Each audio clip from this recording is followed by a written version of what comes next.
Je voudrais faire du canicross avec ma chienne. Du coup, j'ai acheté ce harnais et je voulais savoir du coup s'il était bien adapté et à la bonne taille.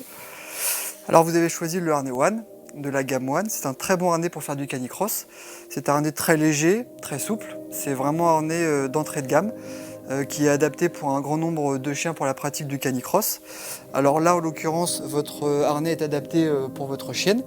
Les points principaux auxquels il faut faire attention, c'est au niveau de l'encolure, que le harnais ici ne soit pas trop serré pour ne pas la gêner sur le plan respiratoire, mais ne soit pas trop lâche non plus, pour ne pas qu'il vienne entraver le mouvement des épaules.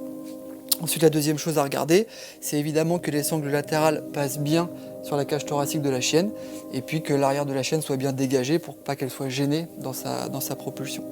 Donc voilà, c'est un harnais très confortable pour les chiens, vraiment très léger. L'avantage aussi, c'est que c'est un matériau qui est très souple pour les chiens, donc pas du tout abrasif. Et le seul petit bémol, on va dire, c'est que c'est pas un harnais qui est réglable. Donc si jamais votre chienne varie de poids ou alors fait une mue, notamment pour des chiens qui sont un peu plus poilus, je pense aux nordiques notamment, le harnais peut à un moment être un peu trop grand ou un peu trop petit. Voilà. Mais c'est un très bon harnais pour la pratique du canicross. Alors du coup, je voudrais savoir comment on le positionne sur le chien, le harnais. Ouais. Donc en fait, très simplement, donc vous avez un endroit pour passer la tête, et puis ici c'est vraiment l'arrière du harnais. Donc l'idée première, c'est de toujours enfiler évidemment le harnais par la tête du chien. Donc vous prenez le harnais par ces deux extrémités. Donc il faut toujours passer le harnais de manière très douce à votre chienne, voilà. Parfois certains chiens peuvent être un peu effrayés quand on leur passe pour la première fois. Et puis ensuite, toujours avec beaucoup de douceur, vous passez voilà, la patte de votre chienne dans les espaces prévus à cet effet, voilà.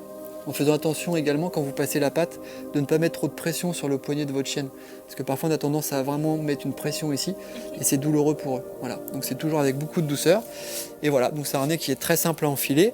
Vous pouvez voir aussi que vous avez un liseré réfléchissant ici. Voilà, quand vous courez de nuit, c'est quand même assez pratique. Voilà. Et là le harnais est bien positionné et bien enfilé sur votre chienne. Et après, il bouge pas. Donc après, il ne va pas bouger. Vous avez des sangles ici, donc deux sangles qui sont étudiées de manière à ce que le harnais ne vienne pas se loger dans l'épaule gauche ou dans l'épaule droite de votre chienne quand elle court.